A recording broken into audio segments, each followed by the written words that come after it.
Um...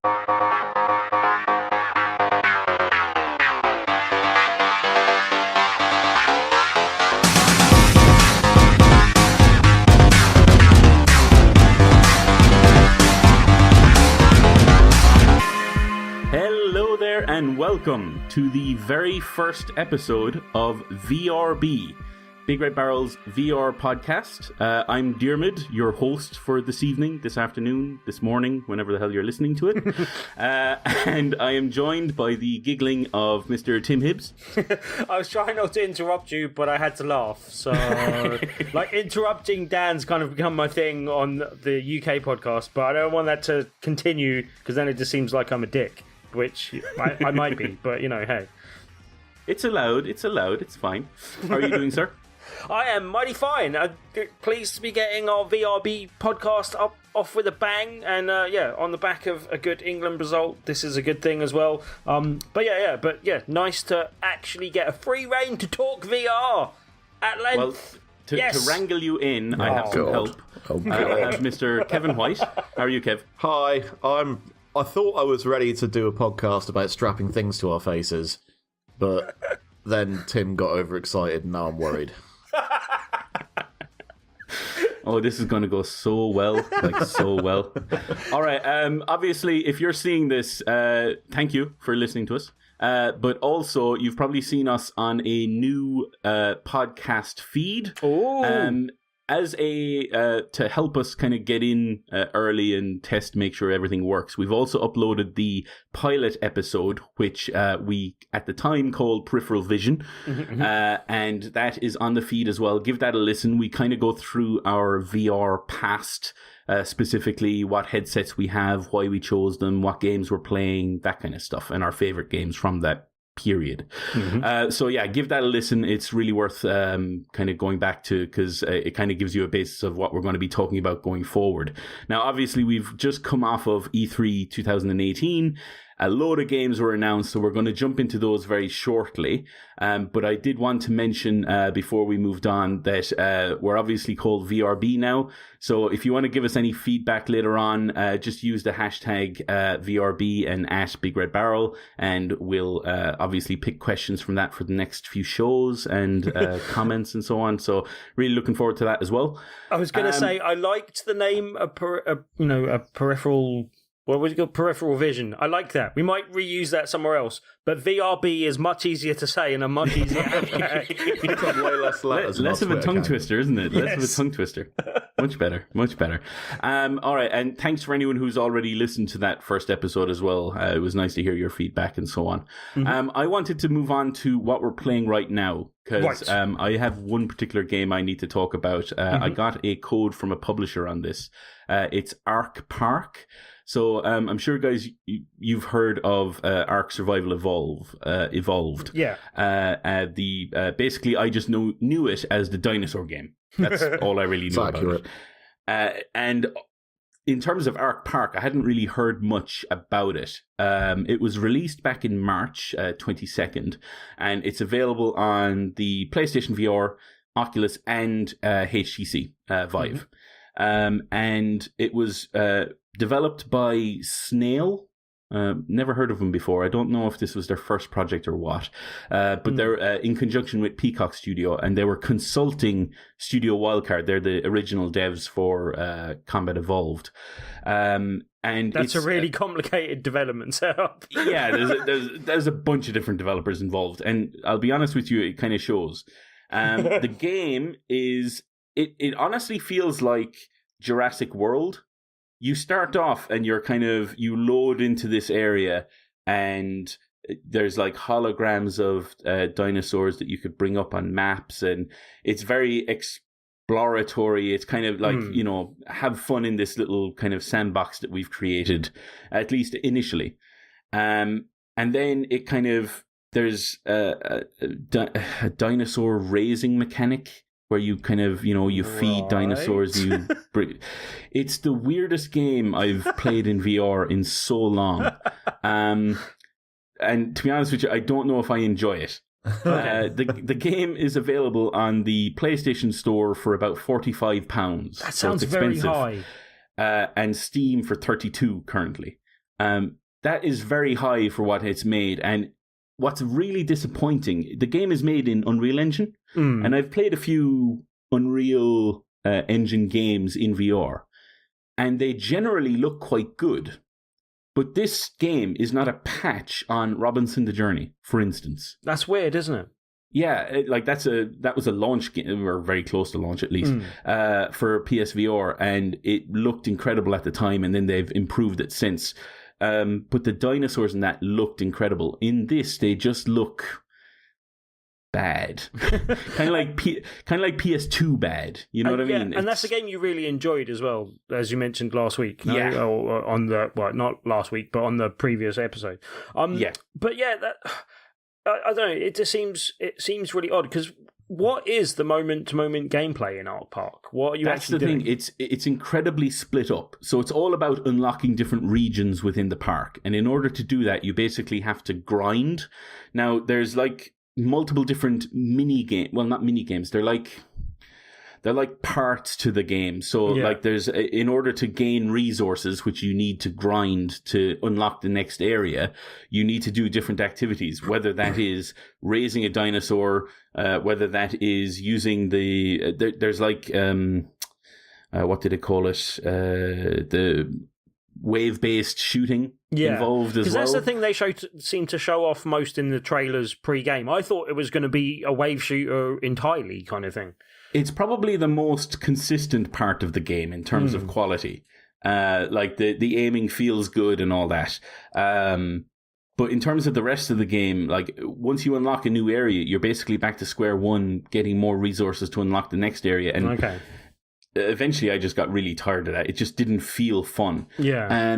But that kind of started from the very beginning. Because at the start of the game, I was using the game with, obviously on PlayStation VR, but I was using it with 2 Move controllers. Yeah. And the way it handles moving around using the 2 Move controllers is so strange. I've never come across it before. So, for instance, normally when you have a PlayStation Move controller and you have that turning mechanic where you kind of go in like almost like a clock, left to right, and it kind of shifts you like 30 degrees or 45, whatever. Usually you have to hit X and O on the Move controller to do that. This one doesn't do that. Instead, you have to hit O on either of the Move controllers. So to move left, you have to hit O on the left Move controller. And to move right, you do it on the right. And it took, I'm not kidding, about an hour before I was actually, without having to think about it, able to do that.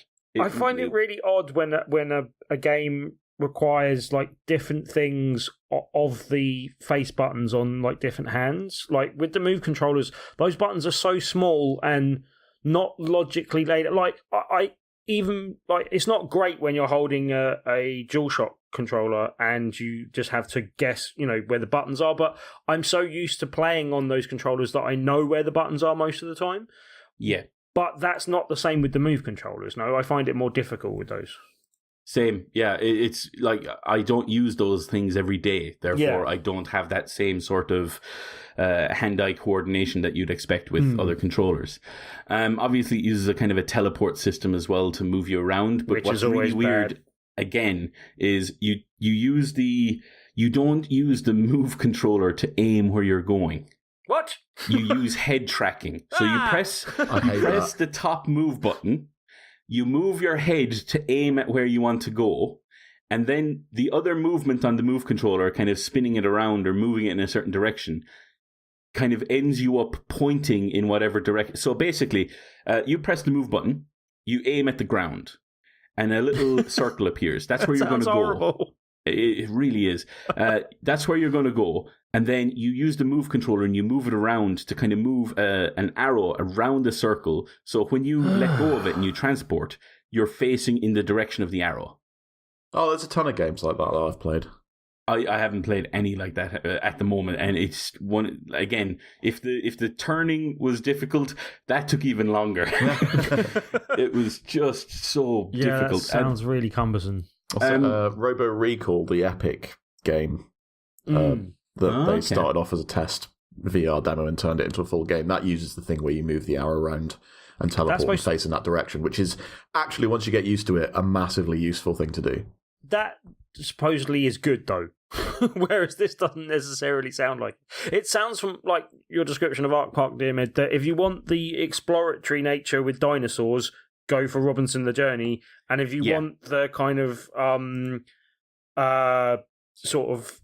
wave shooter type thing with dinosaurs, by Time Crisis that you talked about last time on the last episode, and you could get both of those for the same price as this. So that sounds, and still probably have change. So this game has multiple different mini VR games in it, but it doesn't do any of them well enough to be good on its own. Therefore, as a package, it just seems a bit of a waste. I'd like to chime in. Yes. Right, so I just had a quick look at the Steam reviews for this game. Right. Uh-oh. It's considered mixed, so it's not all bad and it's not all good. Yes, I've heard mixed things about this generally. Yes, but, just putting it out there, I haven't picked out any of my favourite lines from the positive reviews. Because most of it's just apologies for, VR's very young and it'll get there eventually kind of stuff. What I have done is picked 4 of my favourite negative reviews that I can find. Go ahead. Go on.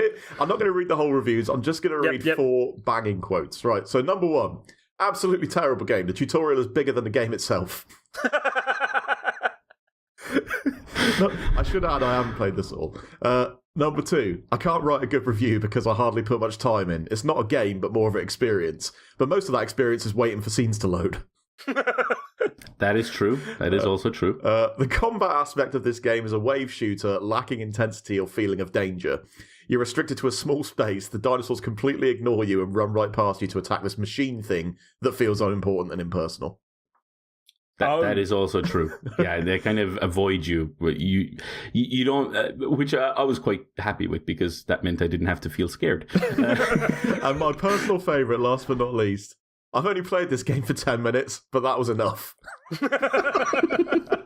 Now, obviously, based on everything I've said and based on what Kev, you've just said, I wouldn't recommend this game. Yes. However, what I do like is, since I got the code from the publisher, they've updated the game in a significant way, as in 3 big patches. About twice now, and I think there's another one coming. So they are working on it, which I appreciate. I like that developers do that. So I'm going to check back on it periodically, but at the moment, I would hold off on buying this. Yeah, the sentiment that I seem to get from most of the reviews, even the positive ones, is wait for it to come down in price. Yeah, I mean, agreed. They have been quite vocal, as Diarmuid said, about saying that they understand that there's problems with it and they are working on it. So, as you said, one to check back in on. Right. Moving swiftly on, if that's all right there, Diarmuid. Yes, absolutely. I'm going to roll into my one for the week. Now, this is one that I didn't get a code for. This is one that I purchased myself. I really hope that Kev has some very positive things to say about the 3 games that he's going to be reviewing, because we've started on a bit of a downer. and this is going to continue to be a bit of a downer. All right, what is there is not bad, but this is Roller Coaster Legends 2 Thor's Hammer, but it is very distinctly average from what I've seen as well. Developed by War Ducks, came out on the 5th of June 2018. I'd heard mixed things about the first game, Roller Coaster Legends.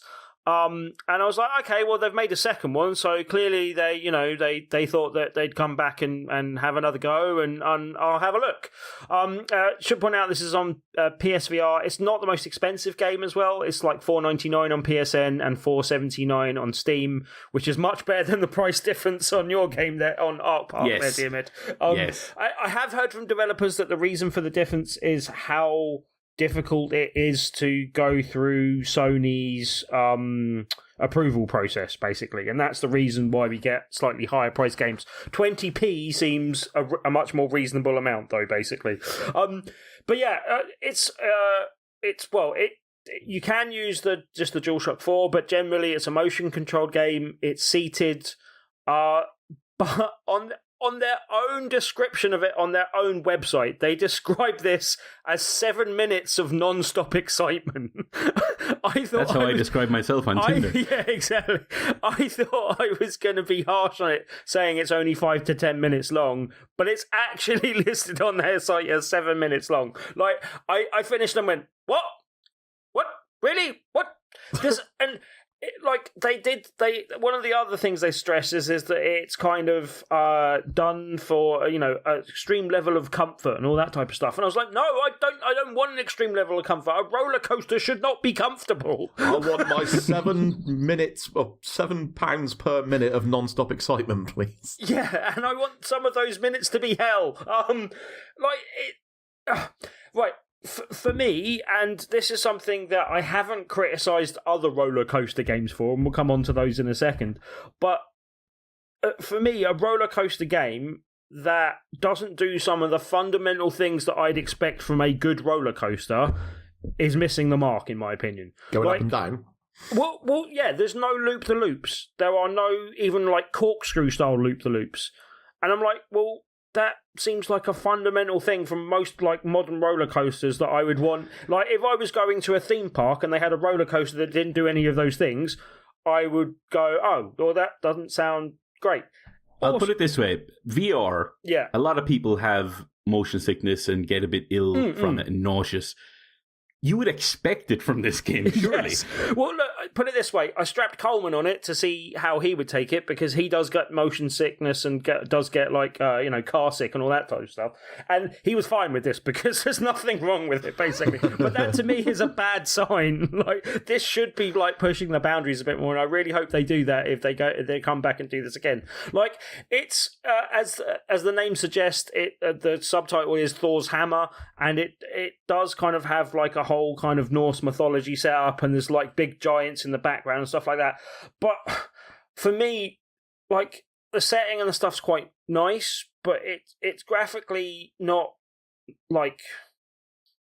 massively appealing. It's not bad, but there's nothing oh my god, those graphics look amazing type thing out of any of it, basically. And when this is a roller coaster, is there any gameplay, or is this just an experience? Right. Well, basically, the first time you go through it, you are literally just sitting there, just experiencing the roller coaster. Once you've played through that to the, if you've managed to get all the way to the 7th minute, once you play that again the next time, you can do this thing. I can't remember how they describe it. They describe it as enhanced mode or something. I can't remember. I'm messing that up. But basically, all you're doing is waving the move controllers around and grabbing things on your way past, essentially.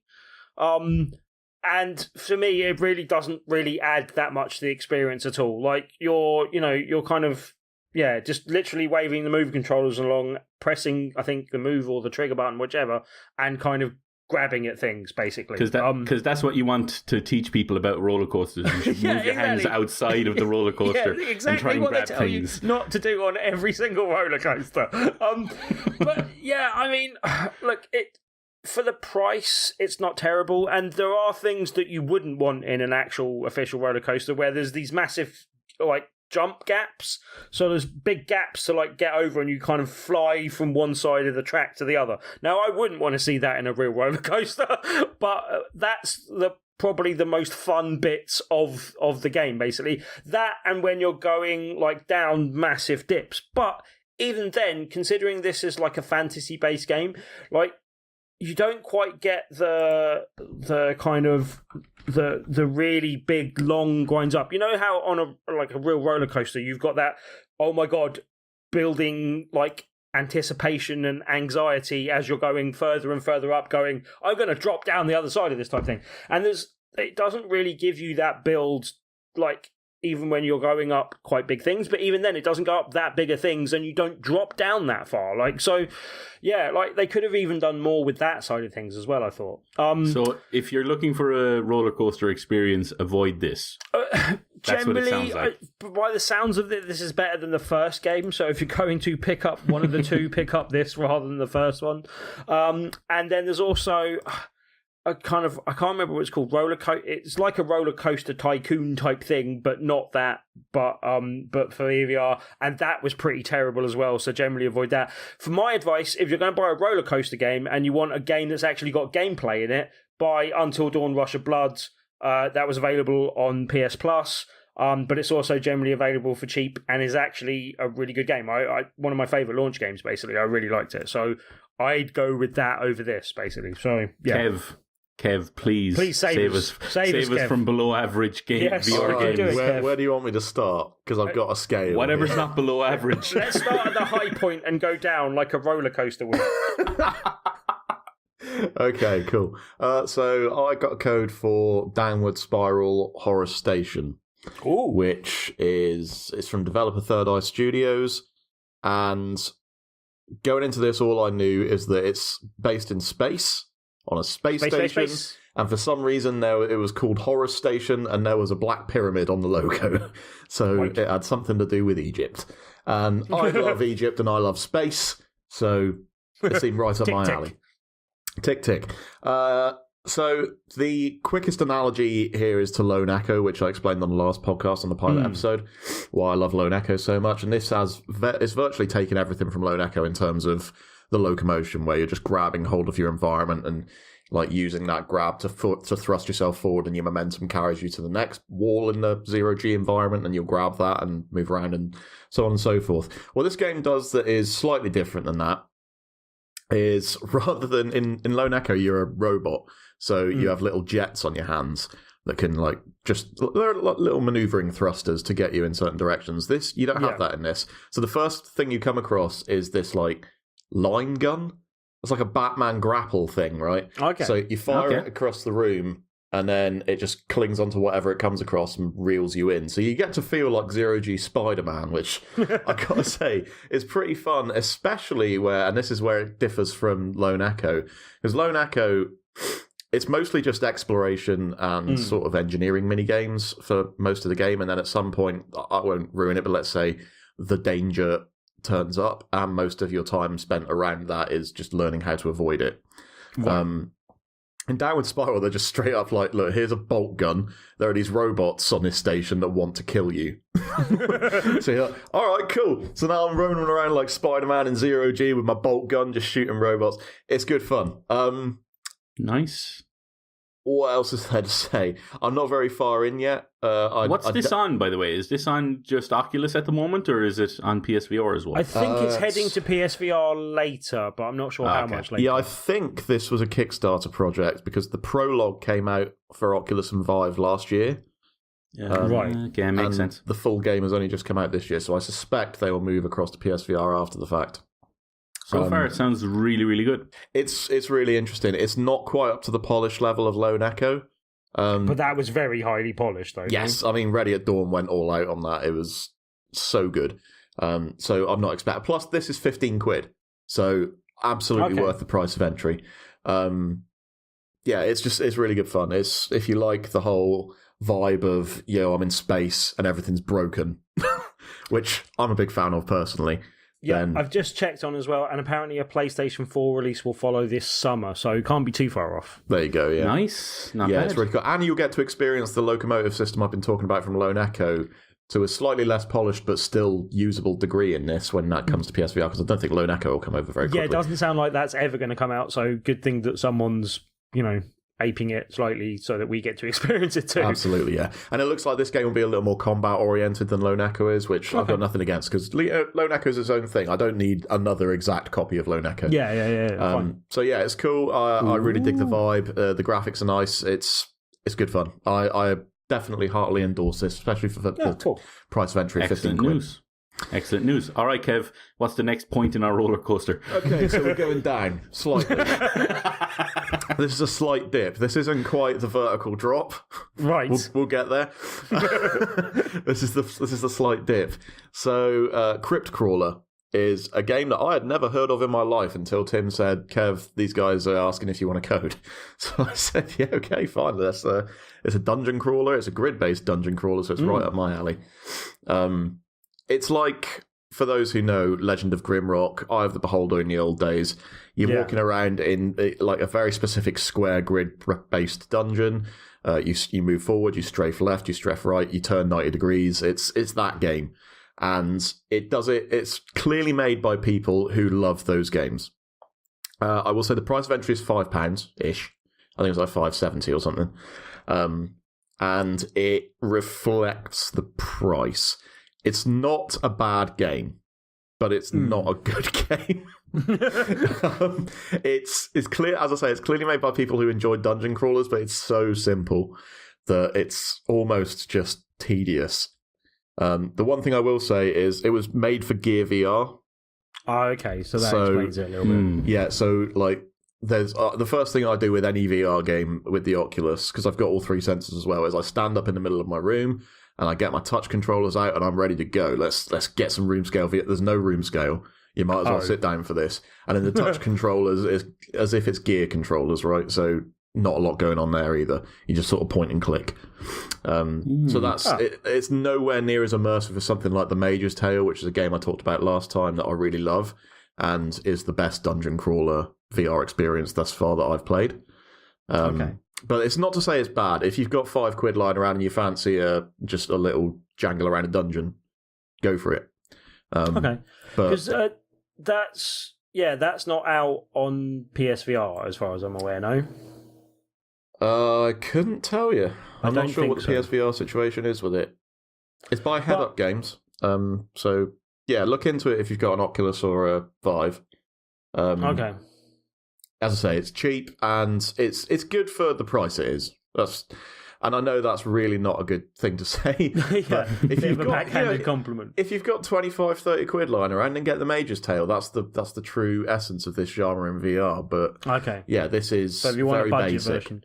Sounds like it would be good on the Oculus Go as well, which I don't think we're going to talk about much this week, but I played recently and was really impressed with, actually.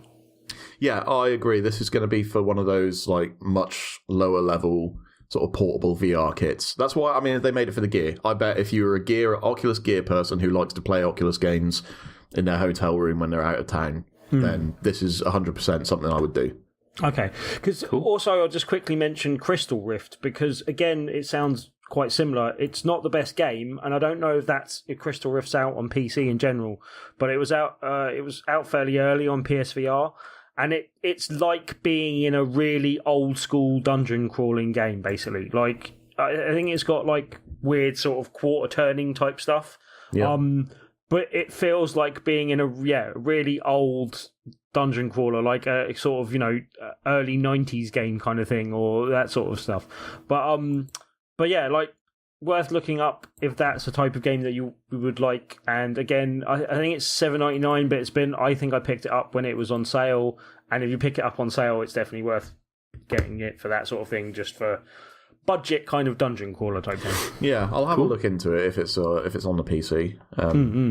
But yeah, I'd really like to see what this team would do with a much bigger budget, because it seems like this has been kind of made as a sort of passion project.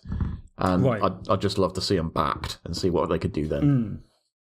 All right, this roller coaster is rolling into its final stop. We're going on to Splash Mountain, the death slide.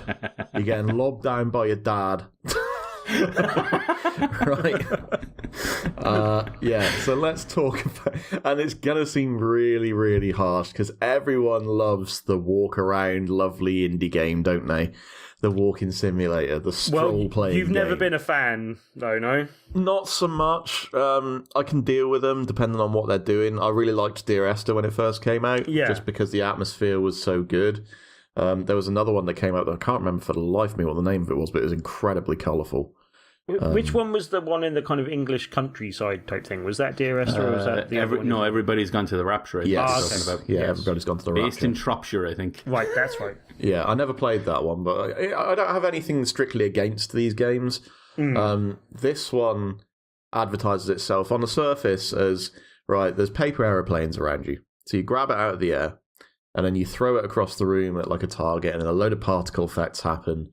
And then it opens a teleportation node to the next part of the room, and then you throw a paper airplane at that's the right colour, and then you guide that paper airplane into the teleporter, and then you teleport there, and then you carry on going on down that chain. And I'm sure it does something different than that after the amount I played. I'm going to be honest with you guys, I played for 20 minutes. 19 minutes of which was me trying to figure out how the fucking hell to throw a paper aeroplane and get it to go in a straight line. Considering that's the only mechanic in the game by the sounds of it up to that point. That's shocking. not good. It's so bad. So I'm stood there in this lovely, like, it's all hand-drawn art. It's really nice. The music is just really meditative, and I'm just chilling there, just like, this is a nice... You know when you're in that VR experience where you're just soaking it up, and you're just like, man, this is going to be my new chill space. Whenever I'm in a bit of a bad mood in real life, I'm just going to strap the headset on, and I'm just going to hang here. That's going to be nice. Come chill here. Yeah. Have you played Perfect? Again, I don't know if that's on... No, I've not heard of that. That's outside of PSVR. That was the one made by End Dreams, I think it was. And yeah, that's a kind of chill out on the beach or in other environment type things.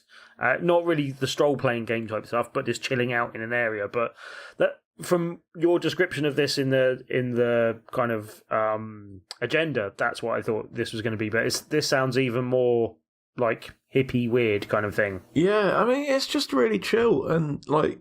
That's cool, and you got the paper airplanes going around you. It's all running really smooth. They look like they're riding on the wind, and it just looks cool. You pull it out of the air, and you're holding it in your hand. You know, it looks good, and then you throw it, and it goes right down into the ground. It's like a real paper airplane, right? No one actually enjoys throwing paper airplanes in real life because they just hit the deck. Nothing happens. And the idea with this game is they try teaching you, like, all right, so you throw it, yeah, and then you tilt the control to sort of give it some guidance. And you're like, all right, well, maybe that would be good. Like, I like those guys. I remember in Ratchet and Clank Tools of Destruction, that level where you were flying and you had to use a 6-axis to guide yourself around through all the hoops. Yeah. I had good fun with that. Maybe that's what this is. So I lob it, and then I tilt the controller, and I'm not joking, about 3 degrees forward, and it just hits the deck. Nosedives. Nosedives. And I go, right, okay, let's try this again. Let's try going upwards this time. Throw a paper airplane, tilt upwards. No, it just goes, it sort of levels out and then hits the deck. Okay, cool. Well, apparently I can turn them in midair as well, so let's try turning them. Oh yeah, it'll turn all the way around like a boomerang. Now, I don't know if there's a calibration option that's hidden from me, like in an INI, in a config file or something, to lessen the degree of sensitivity on the controls. But yeah, every single thing that I hit, I celebrated after about 10 minutes of misery. And that's like, the point of this game is to make you feel relaxed. And the whole trailer is just like, oh, you're just throwing paper airplanes across the room. And you can see in the trailer, these guys are throwing paper airplanes and they're going right towards the target. And the person wearing that headset is clearly having a lovely time. And I have not had any of that. It's just been an absolute mare. That is a shame. Yeah. Oh, that is very disappointing. Now, what I will say about this, again, I did get a code for this game, but it's also free. And I'm starting to see why. As a free experience, a frustration simulator. God, nothing makes you more frustrated. You know how frustrating games, like, you know they're going to be frustrating. Like, people know Dark Souls is going to be frustrating, so they play Dark Souls to get frustrated, right? People knew that Amnesia was going to be frustrating, so they play it to frustrate themselves. This is a game that advertises itself as a meditative experience and then frustrates you. It's like the worst thing that could possibly be. The worst way around. Yeah. I don't know if you guys have heard of a game called Just in Time. No. Right, okay. It's one that I might cover in it deeper in the future as well, but it's one that I almost talked about this week rather than Roller Coaster Legends. But I thought Roller Coaster Legends was so short that I could actually talk about it reasonably quickly, and this was we needed that because of how much else we got to talk about this week. But just very quickly, Just in Time is a really nice premise, and I'd heard great things about it, and some of it is really enjoyable. Basically, the setup is you have customers that have insured themselves against death, and you're using like a time traveling mechanic when they're about to come a cropper to jump in and save their skin, basically. So you're like helping people that are jumping out of a burning building by putting trampolines underneath them so they can land safely, and like doing other things. And there's like lots of like cult references, and you can catch bullets in like when they're going in slow time, so you can slow down time as well as like jumping into different different around times. And yeah, like, it's really nice. I heard really great things about it. The reason why I'm mentioning it now is because as much as I really liked bits of it, it became really frustrating just because it seemed really glitchy in the controls, and like the controls were really frustrating and then didn't work properly, and then ended up really pissing me off, basically, to the point where I kind of gave up playing, even though there were bits of the game I really enjoyed. But anyway, as I said, might come back to that in the future because it's one possibly worth talking about a little bit more, but still. Well, that sounds straight up the alley of Paper Alley. Yeah, exactly. That's why I was kind of mentioning it now. But let's step away from frustrating controls and go to something that we don't need to control at all, really. Yeah. Tim, you alluded to the World Cup. I assume you've been using the BBC Sport VR app. Now, yes. Now, I started watching the England match in this, and after it froze during one of the penalties, during the first penalty, and then froze entirely and wouldn't continue, I had to give up and end up watching the second half without it, which was a shame because most of the other matches I'd watched so far had been not quite fault-free, but almost fault-free. Like, there was a couple of times where I had it pause and then just go again like a few seconds later. I don't know why the England match seemed to have more problems. I don't know if more people were watching that.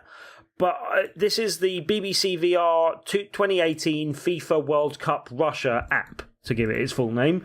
A bit of a mouthful, but generally what it allows you to do, it's got a kind of like lounge setting where you can sit off to one side with a TV.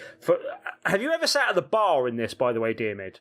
I don't know if that just happened to me the first time, because I started up the demo before there was matches available to play, and just had a little fiddle around, and it started me at the bar with the little dude, like there's a little like almost like pop figure vinyl type thing that kind of wanders around the environment that you can turn on and off, but like little dude that kind of just sits next to you on the couch, which I think is actually quite cute. And like me and him were just sat at the bar the first time I turned that on, and I was a bit disappointed because it didn't seem like there was going to be any actual like VR content. They had a load of 2D videos that you could watch and you could pin it and do that stuff, and it was just like sitting at the bar or sitting at the couch by the TV. And I've never returned to the bar because any other time when there's a match on, it actually opens up and you're sitting on a couch facing outwards, and you've actually got 3 different views that you can look out from VR like cameras. And I don't know about you, that actually exceeded my expectations. There are some technical limitations. They could definitely do with some higher resolution cameras in general, especially because they kind of overlay a normal TV screen at the top of your view at a slightly weird angle. But you've basically got that normal view that you can look at, or you can just look below that and around that, and you've got the kind of VR view that is from either end of the stadium or the side-on view. And I found that the side-on view, while being okay, didn't add that much to it, but being at either end, I found really did. Like, because they've got it set up just behind the goal, and you're either just to the right or just to the left of the goal. That was good for set pieces. Yeah, like it's really good for set pieces. It's really good when you know goals are coming. I've actually got to the point now where with the England match, I was just sat at one end watching the goal, you know, behind like Panama, because it was England-Panama, sitting behind the goal there, and just always just so I was ready for watching at that end, and then just generally watching the match in the main TV and kind of keeping up with it that way. Because the one thing I found that was a bit weird is when you're switching cameras, there's a second where the whole screen goes black, which is a bit disconcerting in VR anyway, but it also cuts the commentary off for a second as well. Yeah. And I found the more you switched cameras, the more it seemed to lag behind a little bit as well, which was also a bit weird. Yeah, that's why I didn't really do it that often. The only times I did it was for corners or free kicks where it was on the correct side of the goal. Yeah. That's the only time I ever changed. For the rest of the game, I just stayed in the kind of the corporate box sort of view. That's how I would describe it anyway. But I was really You're right in the pissed off. centre of the pitch. I was really pissed off when it did freeze when Harry Kane was taking his penalty, because he smashed it into just the right corner that would have been really good to see. And the one thing is as well, you don't get any replays in VR or anything like that as well. But yeah, like generally I think it was frustrating when I was watching the England match and it got disrupted. But generally, when I've been watching other matches that I admittedly don't care about as much, it's been quite fun to play with and fiddle with. As I said, there's a few technical things. I also would prefer it if, like, it's got this thing that you can unpin from... basically, you can see the controller in view as well, basically, kind of thing, when you're actually sat down on the couch. And I have to say, that couch... the material on that and the cushions look so realistic. There was one point in time when I was kind of sat back on the match, watching the match, and I actually reached out to try and touch one of the cushions to feel the material. But yeah, instead you just heard Coleman go, "Hey, wait a minute." but yeah, what are you doing? I think that actually works really well, and it's actually a good fun thing to fiddle with. As I said, you've got the kind of controller that you can see in the actual VR view as well, but it has this kind of menu that pops off the top, and that's one of the only things I don't like is you can't just set the controller down, and like if you set the controller down and it can't really see it, then it pops it back up into your view, and I'm like, no, I want that to go away. I want it to get out of my view so it doesn't spoil the rest of my view, but I'd like to be able to see the controller so I know where to pick it up from, which is quite handy. But that's true. Generally, what do you think, Diarmuid? Because I've been impressed. I've only used it like twice. The first time being the England-Tunisia game earlier in the week, and I was really impressed with it. As you say, that view, I kind of stuck with the main view, which was the one kind of, in the corporate box sort of thing rather than down by the pitch. I just enjoyed it. I liked it. It honestly did feel like you were almost in the stadium in terms of you could always see like the the substitution bench. You could see the managers kind of coming out into the technical area. It was nice. It felt good. It was also really helpful that it did have that TV kind of above you, so you could still get. Obviously, resolution is the biggest issue with this. Yeah. So you could kind of see the player movements, but you couldn't really see the detail. But then if you looked up at the kind of the screen, you could see the zoomed in proper TV version of it. So you could, just like at a regular match, I suppose. Yeah. Which was nice. I did use the side views for, as I said, the... like the set pieces and stuff, basically. Exactly, the corners, the free kicks. But in general, I kind of stayed in the one. In terms of technical issues, I didn't have any pauses when I was watching it, but as I said, I've only watched it for 2 games, so you've obviously encountered it today as well. That's however, the only game where I've had significant problems. The rest of them it might have been a load thing. I'm assuming that's because the longer the tournament goes on, I'm assuming more people with VR are going to download it and try it. That might be the cause, but we'll see. But the one thing that bothered me was when you hit, I think, R2, it kind of opens or hides the UI, like the GUI thing that pops up that allows you to select various things. It never disappeared for me. That was the one glitch I seem to have, where you press R2 and it would kind of show up, but the GUI that did show up was tiny. Like it was still off in the distance, but it was in the middle of the screen, so I kind of had to turn it off. But when I did turn it off, instead of turning off, all it did was kind of went a bit flat, but it was still there. Okay, I couldn't find a way to turn it off at all. I think if you hit, I think R2 again or L2, it should hide it. Right, but mine never did. That functionality, basically. That's something I'd like to see added to it. Other than that, slightly increased cameras, but as an experience and as they're experimenting with this and this being one of their first kind of uses of it, I was actually really impressed, and I'd like to see more things. I actually did a survey. They sent me a survey asking my experience of the VR and what other things, and they did actually mention what other events would you like to see in it as well. And I there are other sporting events. I think boxing or UFC would be my kind of first pick because they're the kind of sports that I enjoy. I imagine rugby for you. As a rugby fan, I really do appreciate that kind of far off view where you can see both kind of defense line or attacking in defense lines, and you can see gaps before the players almost see them. So that would be really impressive. But yeah, there's multiple different things that they could do to make the game or to make the viewing experience better, not just for football, but for multiple different sports. But I really do think it could work. Yeah, and I also suggested that they did other things, like I'd watch a play in that kind of stuff, because it does give you that sense of presence, like you're actually at a venue, and that's quite nice. The other thing that a lot of people have done, and I've kind of seen bits of before so far, is music venue stuff as well, basically. Agreed.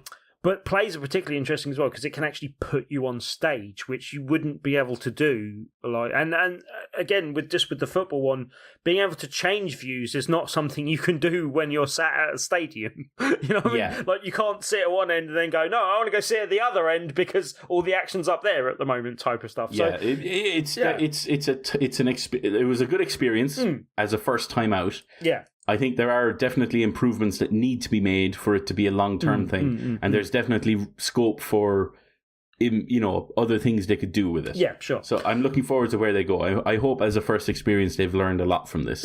Yeah, cool. Also, just to round out our kind of present section here, the one thing I also wanted to mention, I'd mentioned it as my favourite VR game last week, but I actually got a chance to play and talking of things that have improved, I got a chance to play the PS Pro upgrade for Moss. And oh my word, my favourite game just got a little bit prettier, basically. Because that looks so crisp now. Like, it really, like, I don't know about you, but so far, some games I've gone, oh, there's been a PS Pro upgrade. Oh, I'll go have a look. And gone, there's an upgrade here? What did it do? What happened? Yeah, exactly. But with this one, you can actually notice that the graphics look a little bit crisper, everything's a little bit sharper, and it's made my favourite game even better. So yeah, that's definitely worth dropping into if you haven't been back for a while, and makes Moss even more worth buying if you have a PS Pro as well. So I just thought I'd give that a quick mention. I will say Excellent that news. I have a code for Moss on Oculus, but I haven't had a chance to get into it yet. Yes, you definitely want to, sir. That's awesome. Yeah, report back next week when you had a chance to play. I'll be interested, Kev, because I would have thought there are some things that I love about that game that wouldn't necessarily be things that I'd associate with things that you'd love from a game, but still, we shall see. All right, guys, now we're moving on to the future of VR. E3 2018 has been and gone. Just a quick plug, if you haven't listened to it yet, there's a BRB UK podcast, 3 hours long, going through all of the press conferences. It's awesome. Give that a listen, and again, thanks to Mr. Coleman for doing that. Right, now, we're going to kick on. Just before, yes. I know we're going to be desperate for time, and I just said this myself, but there's one thing I want to mention that we didn't criticise during our E3 podcast that I really want to criticise. Criticize away. The fact that Sony made no time for VR on their massive stage presence. I know they announced things previously and stuff like that, but there were enough games and enough really exciting announcements to make like some stage presence known. I don't know if they just decided that VR on stage at E3 is not a good fit. That's quite possible, and they did. I'm pleased to say, and we'll come on to this in a second, I'm pleased to say that they did seem to be showing off a lot of games on the E3 floor, which was good.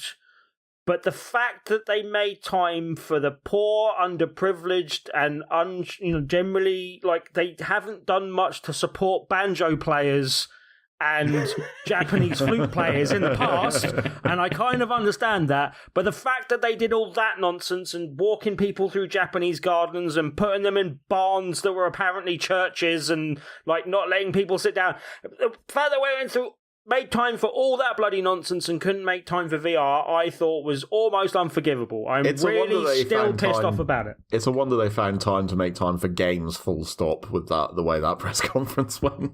Yeah, I know they haven't done much to support Japanese flute developers in the past, but god damn it, Sony, what the hell are you doing? Anyway, right, yeah, I just wanted to get that off my chest, because that's one thing we didn't really mention in our E3 podcast, so there you go.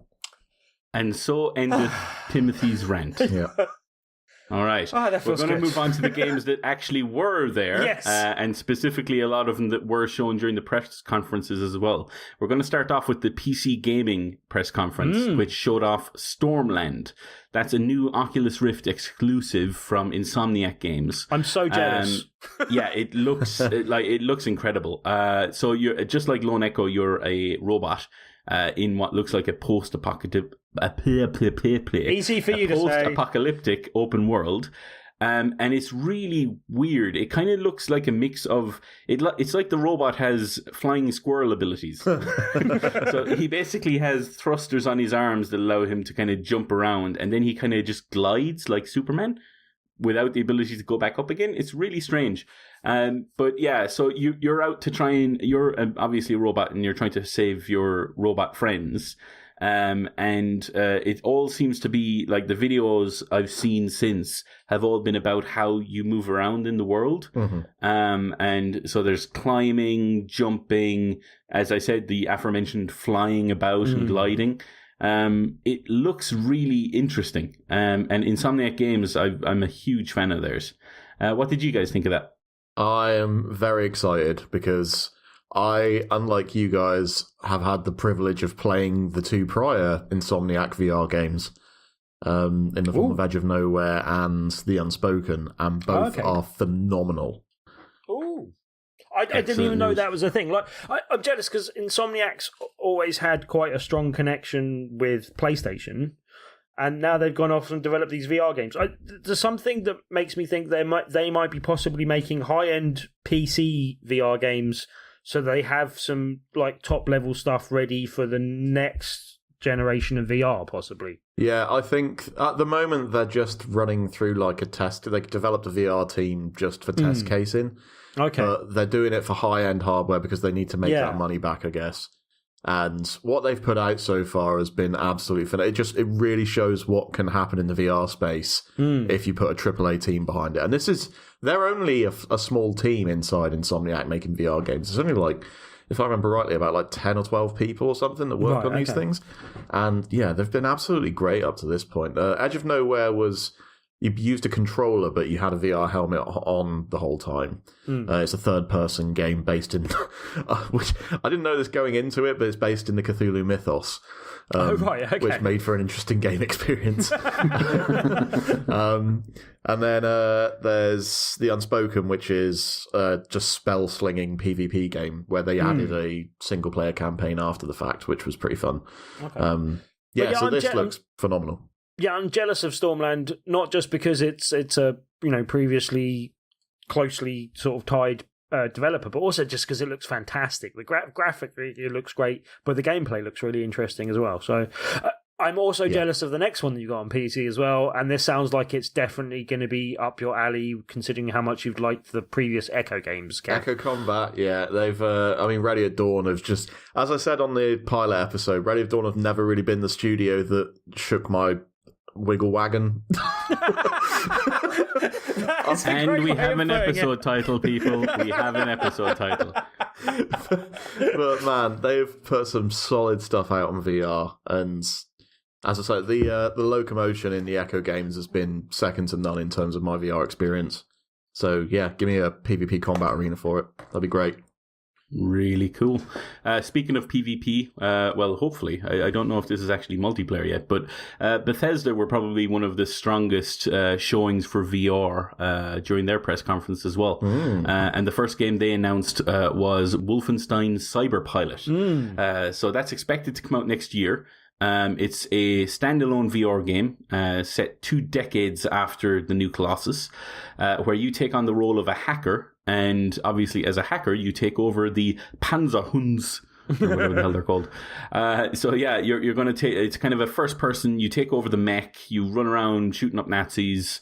All really glorious stuff. And it seems to be coming to both Oculus HTC Vive as well as PSVR. See, I don't know if you guys have seen it, but they did... And I don't know if this was deliberately thematically done, but the German trailer for this leaked. Basically, makes sense. I don't know why they didn't put a trailer out earlier if the trailer was ready, but as I said, the German trailer leaked, so I don't know more details because I don't speak that much German. But from the video stuff, you did seem to be like a Panzerhound going around like with a massive flamethrower burning people up. It didn't look like, from the trailer at least, there was any multiplayer aspect to it. It very much looks like a kind of single player game, but one I'm looking forward to. I didn't get on massively with Doom VR and stuff like that, but it very much looks like in that wheelhouse where they've built a separate VR experience in that universe,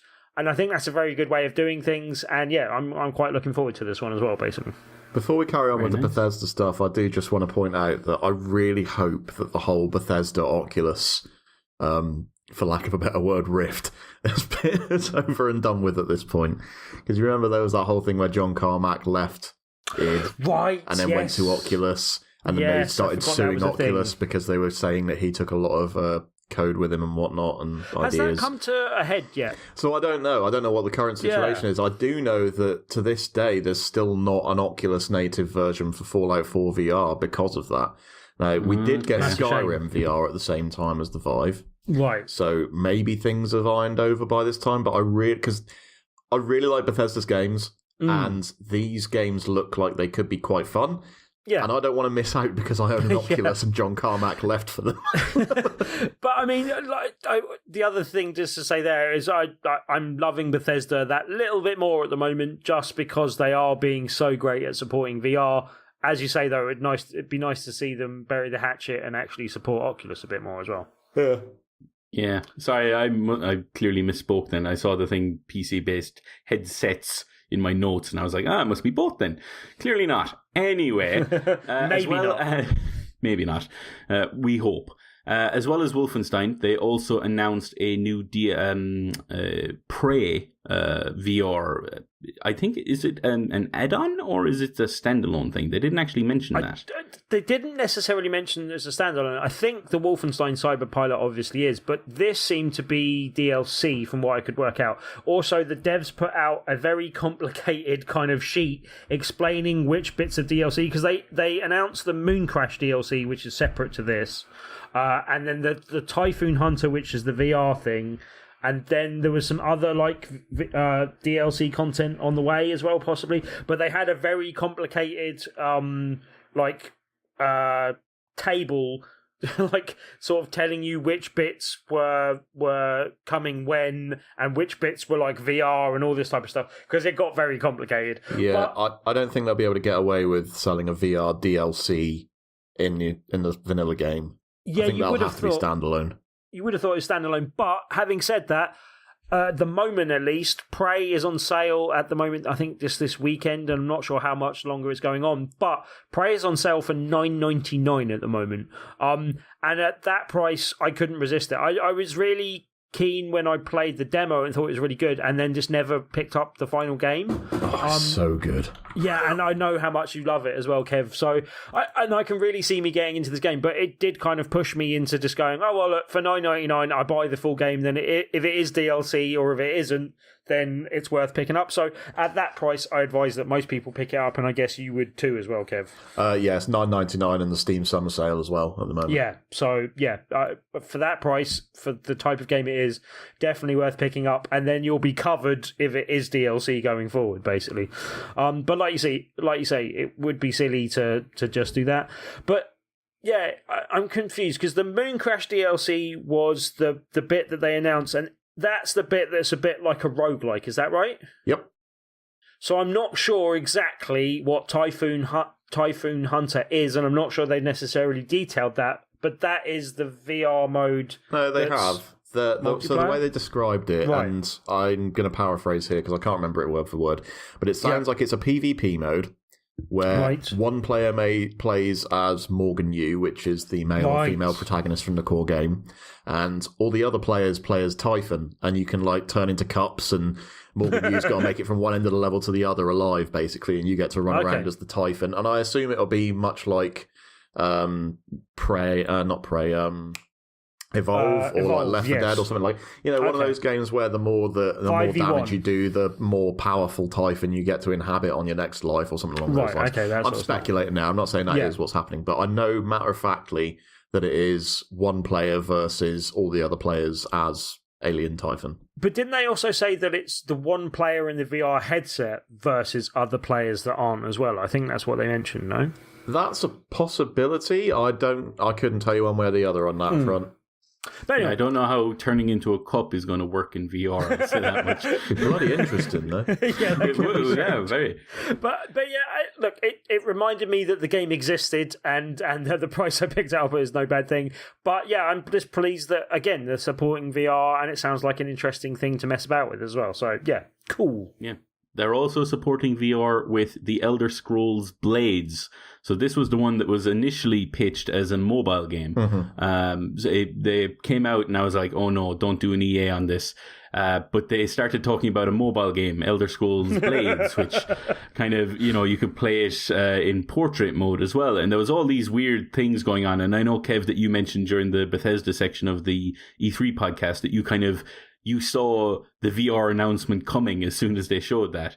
I didn't, No, but I I was didn't glad expect when it they at all. did actually show the VR bit. So yeah, Elder Scrolls Blades is also coming to HTC Vive. Again, they didn't mention Oculus, but obviously we've discussed why that might be. And it's going to be a primarily single-player RPG, but with cross-platform multiplayer elements built in. I don't really know too much else about it, I'll be honest. Yeah. What did you guys think? I think like as you said, I didn't expect it from when they announced it, when they were showing it even. I was like, that was a nice pleasant surprise.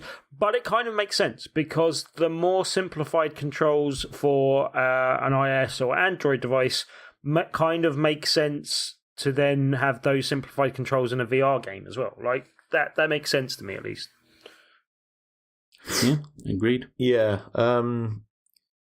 I hope it's more of a VR experience than Skyrim VR was.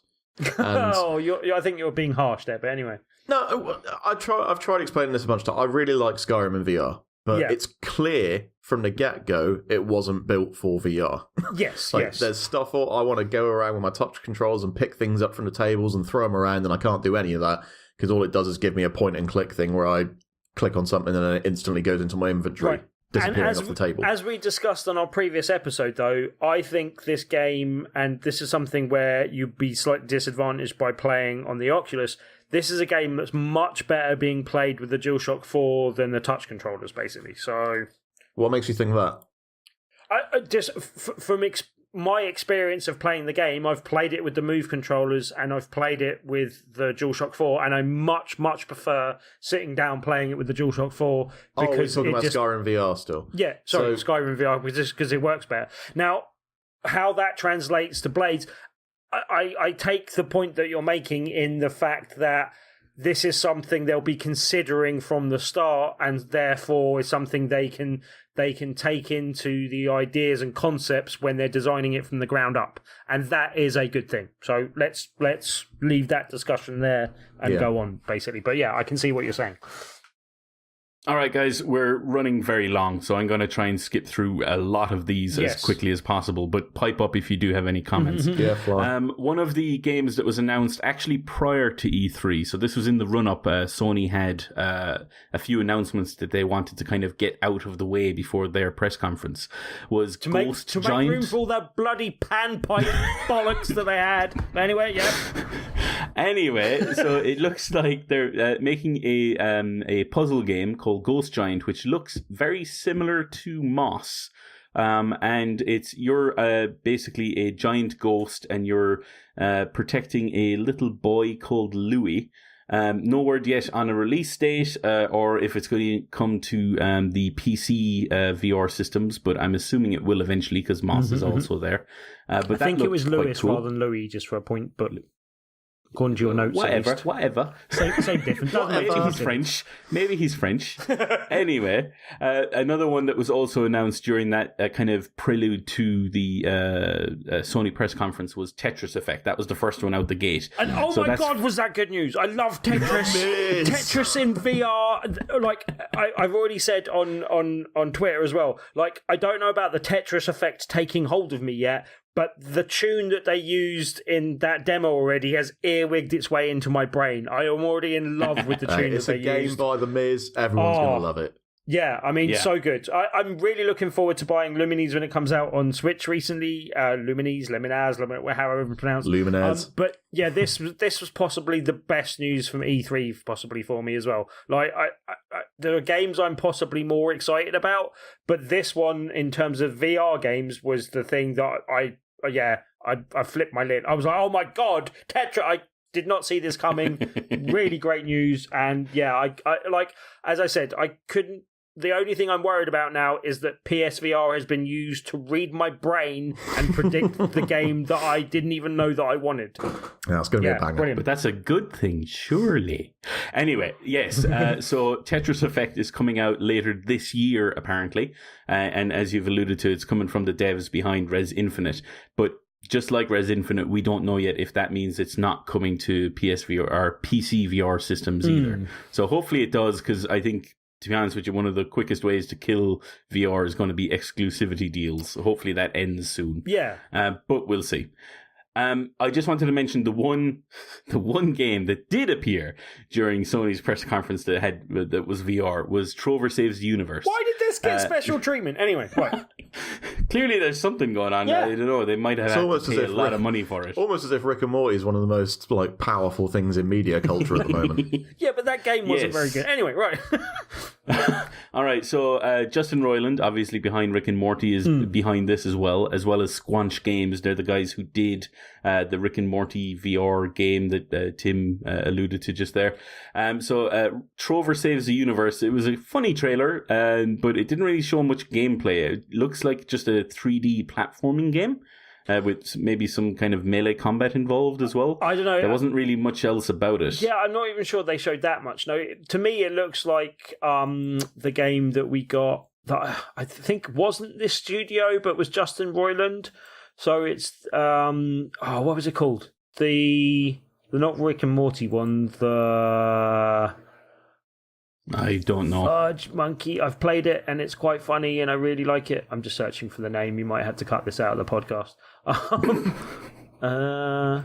Cut here, Coleman. Yeah. Cut here. Well, me editing, I think. Kev, but yeah. Okay. Cut here, Kev. Cut here. You're not talking about Rick and Morty virtual reality, are you? No, that's the one that I said was apparently not that great, apart from the fact it had Rick and Morty in, which is fine. I really enjoyed it, but it's one of those things that's enjoyable if you like Job Simulator because it was made by the same people. Right, that's right. That was made by the Job Simulator guys, isn't it? But let me just find it. Nearly there. Can't be that. You're talking about Accounting Plus. Yes, Accounting Plus. Right. There we go. Accounting Plus, I really liked. Like, it's really stupid and really out there humor, and this to me looked like Trover Saves the Universe looks like it was very much cut from the same cloth as Accounting Plus. Very random, like possibly random in terms of the kind of type of game that you're playing as well, in terms of the controls that you're using and stuff like that. Exploratory, good fun. Like, I'm down with this because I liked Accounting Plus so much. So, yeah, this made me more keen on Trover Saves the Universe. Excellent news. All right, one of the more popular PC VR games is also coming to PlayStation VR, and that's Beat Saber. Yay! That looks really, really cool. I'm kind of disappointed that it might not have some of the PC mods that have come out, because I still think playing Duel of the Fates with a dual wielding lightsaber would have been so much fun, but we're not going to get that, unfortunately. But the game itself does look really addictive, and it looks incredibly hard as well. So it is. I can't wait to not be able to master that. I can tell you, I got it on Oculus, and it is really, really fun to play. But you will find very quickly that it's one of those games that gets that sweat going.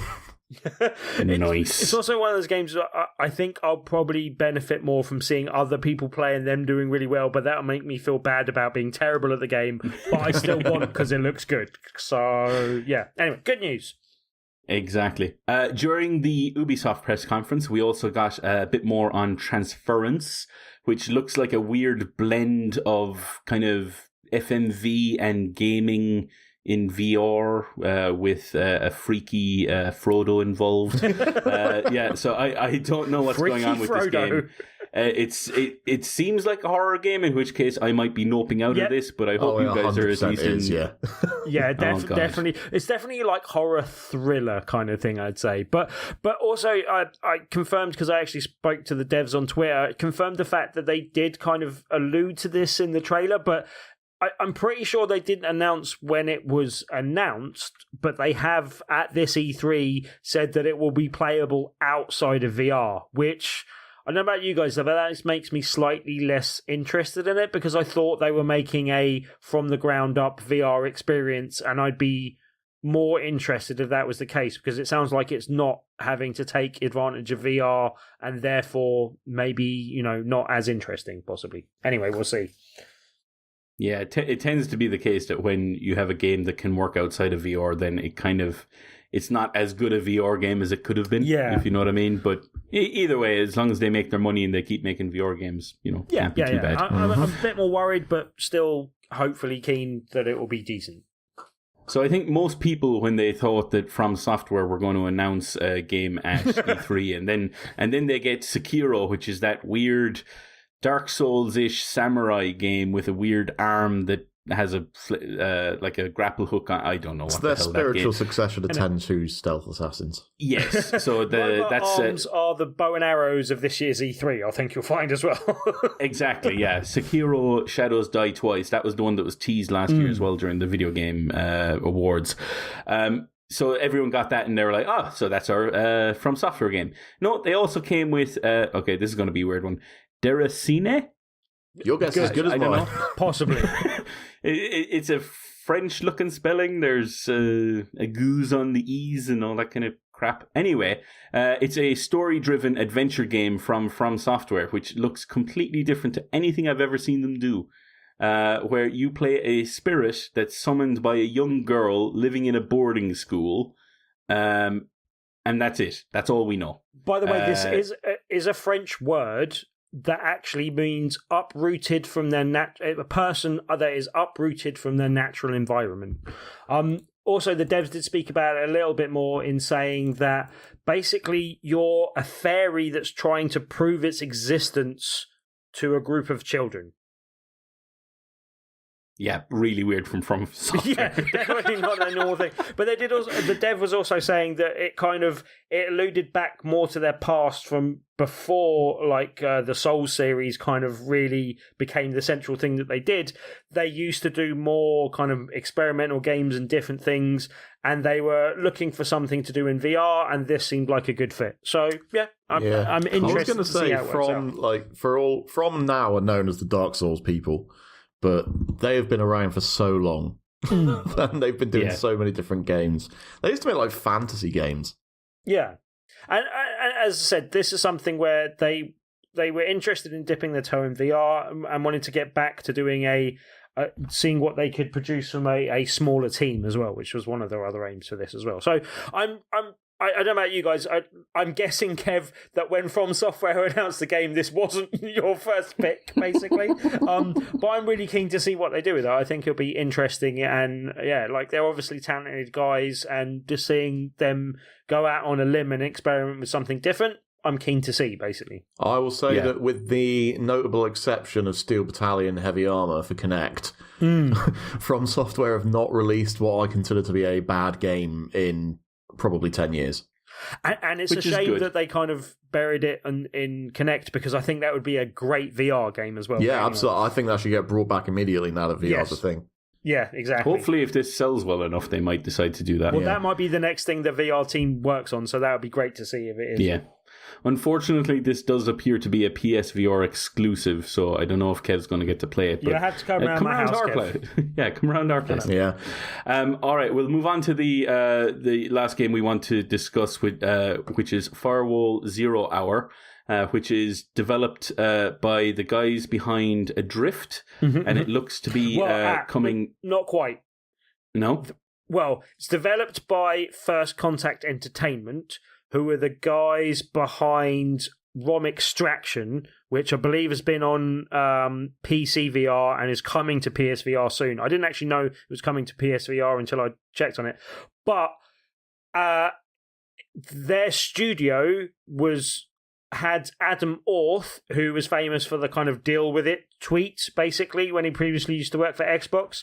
But he previously worked on Adrift, and then he joined First Contact Entertainment. So he's the connecting tissue between as their creative strategist, basically. So he was the one that kind of introduced it. You kind of saw him interviewed by Jeff Keighley on his GameSlice show, and that was where this game kind of really got drilled into, and you got to see a bit more details of, basically. Yeah, so the details that you're talking about there. So this was developed from the ground up for PlayStation VR, which is good. It obviously has aim support or aim controller support. It's a 4v4 first-person shooter, so obviously co-op and competitive involved in that. It looks very similar to Rainbow Six Siege, but in VR. That's exactly what I was about to say. Yeah, that's good. that's really, really good. You have upgradable weapons. You can use assault rifles, shotguns. There's pistols included.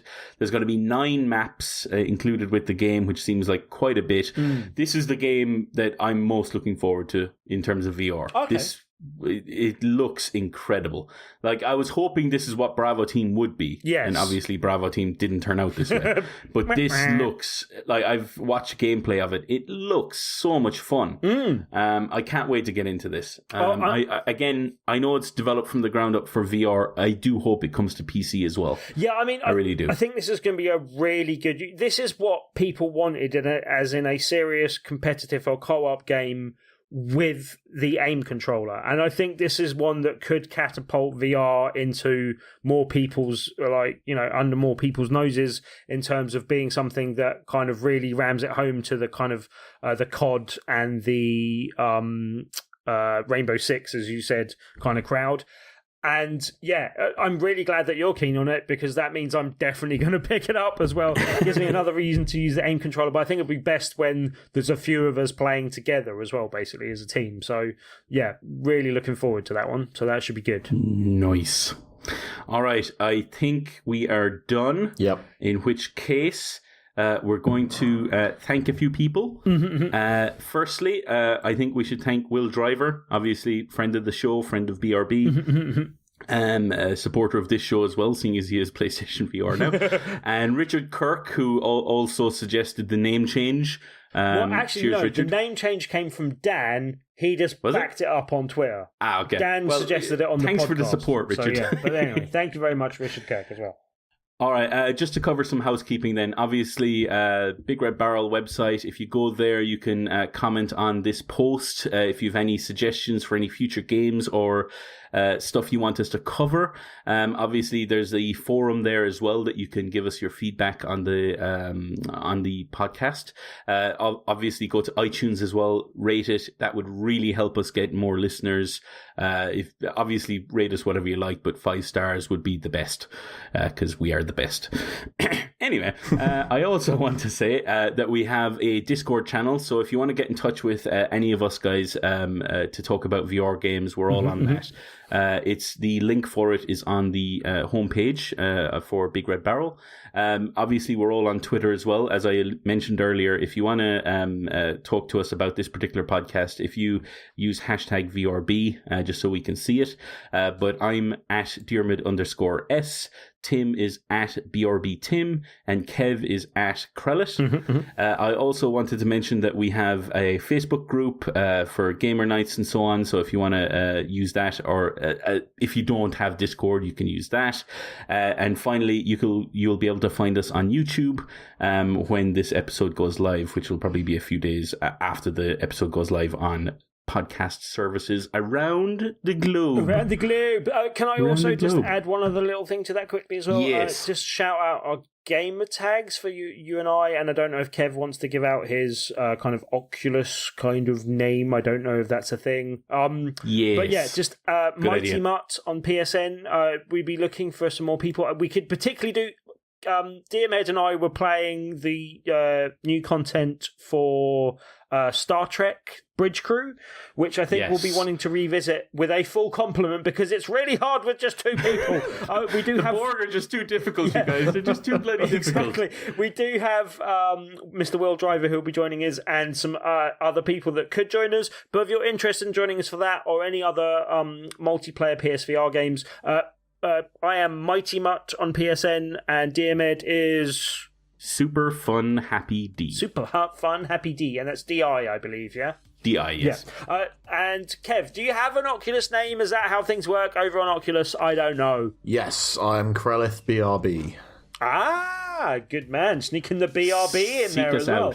But yeah, come join us on any of those platforms, because it'd be good to get some more multiplayer stuff going with some people from the community as well. That's definitely something we'd like to support.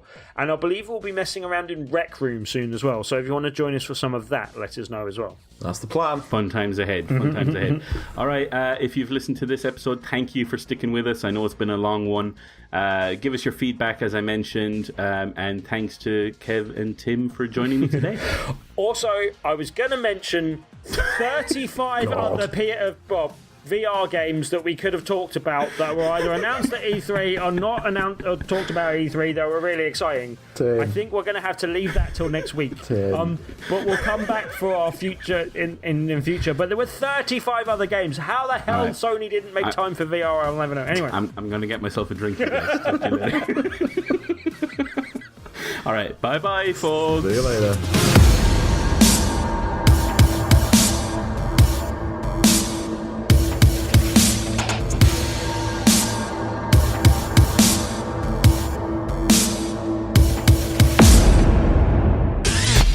You and your ears are quite welcome For the podcasting goodness that you just heard. Why not roll on over To BigRedBarrel.com for more podcasts? news, reviews, and videos from the biggest, reddest site on the internet. BigRedBarrel.com